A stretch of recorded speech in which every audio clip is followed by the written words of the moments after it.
재생에너지 정책 돛달다. 관련주 상승 탄력 받을까? 재생에너지도 사실 뭐 제 느낌인가요? 뭔가 이미 지나간 얘기 같으면서도 잊을만 하면 살아나고 약간 이런 느낌이 있는데, 다시 또 이제 뭐 정책적으로 다시 정부에서 좀 밀어준다라고 하면은 이게 그러니까 항상 테마였단 말이죠. 맞습니다. 그러니까 이게 또 테마로 끝날 거냐, 뭐 테마라고 칩시다. 그러면 그래도 한번 우리가 이렇게 먹을 게 좀 있을 거냐 싶은 건데, 네. 박찬호 파트너 어때요?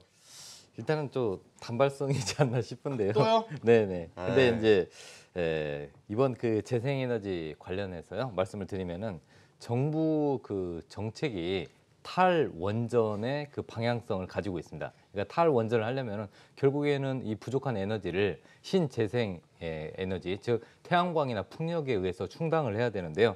일단은 그 재생에너지 이 확대 정책이 2030년까지 4만 명을 고용을 하고요. 그다음에 100억 달러 수출 규모를 확대한다고 합니다. 100억 달러면 10조 원 규모인데요. 근데 이 모든 것들이 결국에는 일자리입니다. 일자리를 창출하기 위해서 또 재생에너지 이 부분을 또 확대한다, 이런 부분인데요. 그래서 결국에는 이제 풍력 발전과 태양광 관련된 종목들을 보셔야 됩니다. 근데 저는 일단 종목에 대해서 뭐 풍력 발전에서 한 종목, 그 다음에 태양광에서 한 종목, 이렇게 한번 말씀드리고 싶은데요. 풍력 발전 쪽에서는 그 CS 윈드를 좀 보실 필요가 있습니다. CS 윈드 같은 경우는 이제 그 윈드 타워를 만들고요. 그다음에 풍력 발전에 관련된 부품을 만드는 회사입니다. 일단 2019년에 글로벌 풍력 풍력 발전 수요가 58기가와트가 필요합니다. 근데 작년 대비 약 9% 성장을 할 가능성이 높고요. 그리고 이제 이 CS 윈드가 만약에 수주를 한다면 독일의 지멘스나 그다음에 베스타스라는 그 업체들로부터 수주를 받는데, 이 업체들이 얼만큼 수주를 많이 갖고 있느냐가 또 중요합니다. 그런데 이 두 회사가 작년 대비 작년에는 119억 유로, 올해는 124억 유로, 이렇게 해서 수주 그 잔고가 또 많이 증가했습니다. 그래서 CS 윈드도 역시 작년에는 4억 1천만 달러, 그리고 올해에는 5억 달러 이상의 수주 증가가 가능성이 높습니다. 그래서 결국은 이 그 우리나라 내부적인 정책 외에도 글로벌적으로 봤을 때도 수주 증가가 계속 이어지고 있습니다. 다만 최근에 이 CS 윈드도 굉장히 많이 올랐기 때문에 일단은 지금 자리에서는 좀 그 트레이딩 관점도 포함을 해서 접근을 하시는 게 좋고요. 그다음에 최근에 바닥권에서 있던 그 태양광 쪽의 대표 주자 OCI를 말씀드리고 싶은데요. OCI 같은 경우는 이제 태양전지 원료인 폴리실리콘을 만듭니다. 근데 그동안 폴리실리콘 가격이 너무 많이 하락을 했습니다. 그 이유는 중국에서 좀 수요가 좀 많이 둔화가 되었습니다. 하지만 이제 중국도 양회가 끝난 다음에 태양광 관련된 신재생 에너지를 확대하려는 정책을 앞으로 펼칠 가능성이 높기 때문에 OCI 이런 종목도 좀 바닥권에 있지 않나. 결국에는 우리나라의 그 신재생 에너지 확대 정책도 있지만 글로벌 시장 자체적으로 봤을 땐 이 시장 규모가 계속 성장하고 있기 때문에 저는 바닥권에 있는 OCI, 그 다음에 지금 풍력 발전에 대해서 상승 추세를 타고 있는 CS 윈드, 이렇게 종목도 한번 관심 있게 보시면 투자에 도움이 되지 않을까, 이렇게 생각이 되고 있습니다.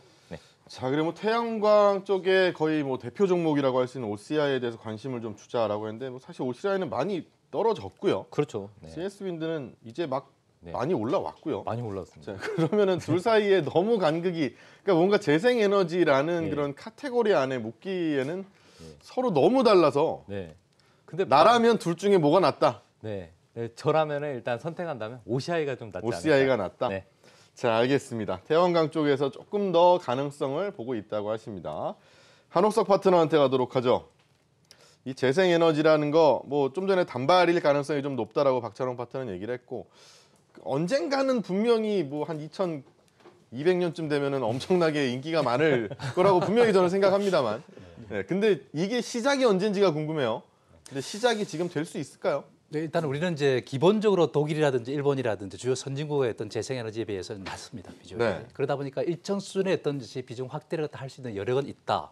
이렇게 보는 것이죠. 정부가 아마 지금 2030년까지 100억 불을 목표로 한다는 것은 그만큼 일단 이제 선진 수준으로 일단 끌어올리겠다는 그런 이야기고, 기본적으로 일단 이러한 어떤 신재생 에너지 사업이 뭐 원전이라든지 이런 산업을 갖다 대체할 수 있느냐, 그런 제가 볼 때는 그렇게 이제 희망적이지는 않다, 이렇게 저는 보고 있는 상태이고요. 적다. 일단은 뭐 에너지 전체에서 차지하는 비중은 늘어봤자 가능성이 높다. 그렇다고 보고 아무래도. 있는 거죠. 그러면 지금의 이 뭐 정책이 이쪽으로 흐른다는 거에 대해서 역시나 단발성의 가능성을 좀 더 높게 보시나요? 네, 일단은 저는 그렇게 보고 있습니다. 그리고 또 이런 재생에너지 사업을 해왔던 상태 아닙니까? 네. 현 정부 초기부터 이제 재생에너지를 갖다가 한다, 원전을 대체한다, 이런 이야기 나왔지만은 사실상 지금 이제 진척은 그렇게 강하지는 않다, 이렇게 봐요.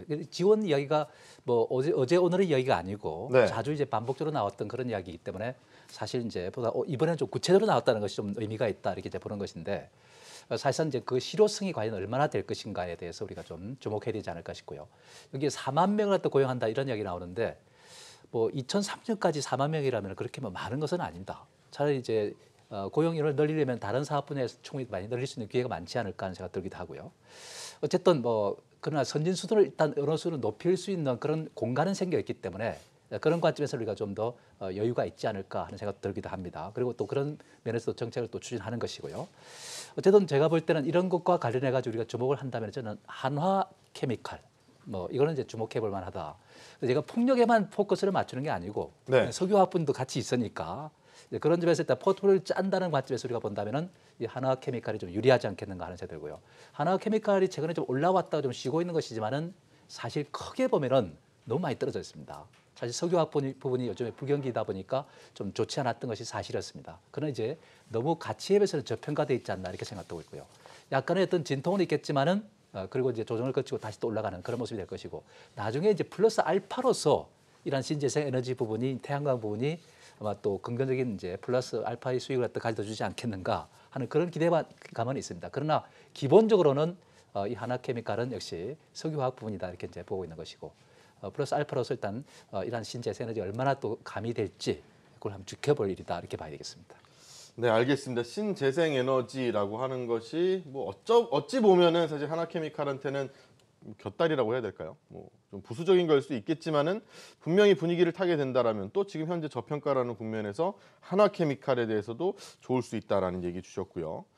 자, 다음은 송관종 파트너한테 물어볼 텐데, 송관종 파트너 이제 복귀를 결정하시고 네, 방송 좀 나오셨어요? 네, 어제도 나왔습니다. 아, 그래요? 아, 이게 네. 복귀작이면 제가 인사 좀 시켜드리려 했는데. 자, 우리 시청자분들한테 네, 뭐 오랜만에 돌아오셨으니까 간단하게 인사 네. 한번 하시죠. 네, 오늘 또 기회를 주셔서 제가 그 가장 안전하게 급등주를 발굴하는 비법이 없을까, 그걸 치밀하게 분석했거든요. 그래서 그것을 실전 검증을 했기 때문에 지금 내일 무방에서도 한번 말씀드리겠지만 한번 기대해 보셔도 좋을 것 같습니다. 자, 오늘 이 방송에 대해서는 사실 여러분들이 더 자세히 보셔야 되는 게 이 세 분이 내일 다 공개 방송을 합니다. 자, 이런 피 터지는 싸움 너무너무 좋아하는데 오늘 재밌게 이야기를 또 해보도록 하죠. 자, 송관종 파트너, 네. 재생에너지 얘기해보죠. 어떠세요? 정부가 재생에너지 산업을 육성하자, 이렇게 해서 오늘 이제 발표를 했는데, 사실 뭐 이낙연 총리가 그쪽에 이제 가서 영광에 가서 풍력단지 기공식에 가서 이제 그걸 들었기 때문에 정책적으로 뭐 크게 푸시하는 것은 아니라고 보여집니다. 그래서 관련주들이 뭐 지속적으로 상승하는 건 아니다, 이렇게 보여집니다. 오히려 저는 큰 흐름을 글로벌 뭐 태양광이나 아니면 풍력 시장하고 기회를 좀 같이 놓고 관찰하는 게 좋지 않겠나, 이렇게 보여집니다.